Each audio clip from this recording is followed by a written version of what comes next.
दाक्षिणात्य चित्रपटसृष्टीतला पडद्यावरचा सुपरस्टार विजय यांनी तामिळनाडूच्या मुख्यमंत्रीपदाची शपथ घेतल्यानंतर मनसे अध्यक्ष राज ठाकरे यांनी प्रसिद्ध मराठी अभिनेते अशोक सराफ यांच्याविषयी केलेल्या वक्तव्याची आज प्रकर्षानं आठवण होतीये। अशोक सराफ ही व्यक्ती दक्षिणेत असती तर आज ते मुख्यमंत्री असते। राज ठाकरेंनी 2023 मध्ये उच्चारलेले हे वाक्य म्हणजे महाराष्ट्रात मराठी कलाकारांची कशी कुचंबणा होते यावर परखड भाष्य करणार होतं। महाराष्ट्रातील कलाक्षेत्र आणि कलाकार मंडळींकडे कसं बघितलं जातं त्या संकुचित प्रवृत्तीवर त्यांनी बोट ठेवलं होतं। राज ठाकरेंचं ते भाषण आज पुन्हा का होतंय व्हायरल? तमिळनाडूच्या जनतेला पडद्यावरचा हिरो राजकारणातही हिरो म्हणून चालतो, मग महाराष्ट्राच्या राजकारणात का नाही? करूयात यावर चर्चा आणि पाहूयात यावरचा स्पेशल रिपोर्ट। अशोक सराफ दक्षिणेत असते तर मुख्यमंत्री असते। नमस्कार, मी संदीप आणि तुम्ही पाहताय एलिस मराठी। थलपती विजय यांनी 2024 मध्ये पडद्यावरून एक्झिट घेऊन राजकारणात एंट्री मारली। 2 वर्षांपूर्वी पक्ष स्थापन करून 2026च्या निवडणुकीत 108 जागा मिळवून बाजी मारली। इतकंच नव्हे तर मित्र पक्षांच्या पाठिंब्याच्या जोरावर आज मुख्यमंत्री पदाची खुर्चीही गाठली। पडद्यावरचा एक हिरो राजकारणातही हिरो ठरतो, मुख्यमंत्री बनतो, हे दक्षिणेत काही नवीन नाही। थलपती विजय यांच्यापूर्वी 1-2 नव्हे तर तब्बल 4 जण पडद्यावरून उतरून राजकारणात शिरून थेट तमिळनाडूचे मुख्यमंत्री बनले होते।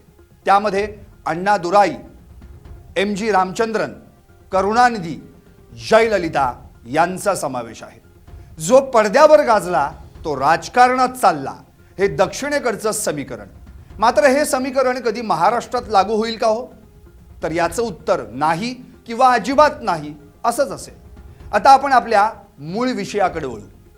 मनसे अध्यक्ष राज ठाकरे यांनी प्रसिद्ध मराठी अभिनेते महाराष्ट्र भूषण अशोक सराफ यांच्याविषयी बोलताना 3 वर्षांपूर्वी केलेल्या एका भाषणाचा व्हिडिओ आज पुन्हा एकदा व्हायरल होतोय।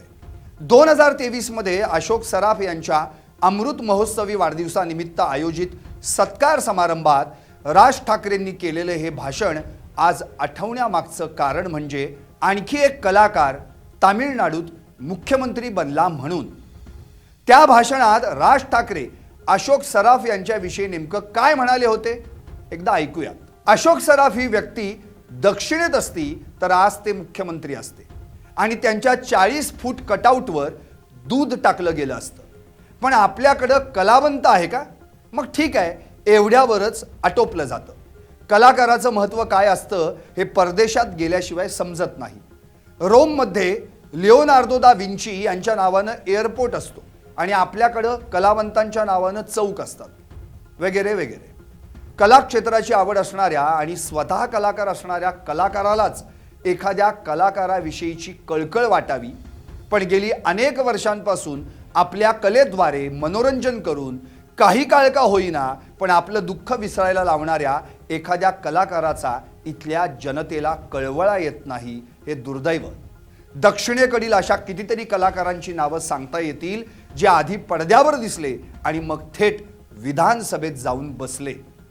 1969 पासून ते आज तागायत एकाच वेळेला सिनेमा, रंगभूमी आणि टीव्ही या तिन्ही माध्यमांवर हुकूमत गाजवणारे चतुरस्र कलाकार या देशानं खूप कमी पाहिले। त्यातलंच एक नाव म्हणजे अष्टपैलू अभिनेता, मराठी कॉमेडीचे बादशाह अशोक सराफ। दक्षिणेसारखा महाराष्ट्रात कलाकारांचा योग्य सन्मान होत नाही, ही राज ठाकरेंनी वारंवार व्यक्त केलेली खंत आपण कधी लक्षात घेणार?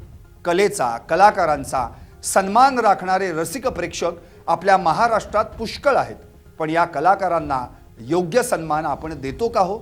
यावरही विचार करणं गरजेचं आहे। अहो, आपण आपल्या कलाकारांची नावं सुद्धा एकेरी घेतो, त्यांना साधं अहो जावो ही आपण करू शकत नाही।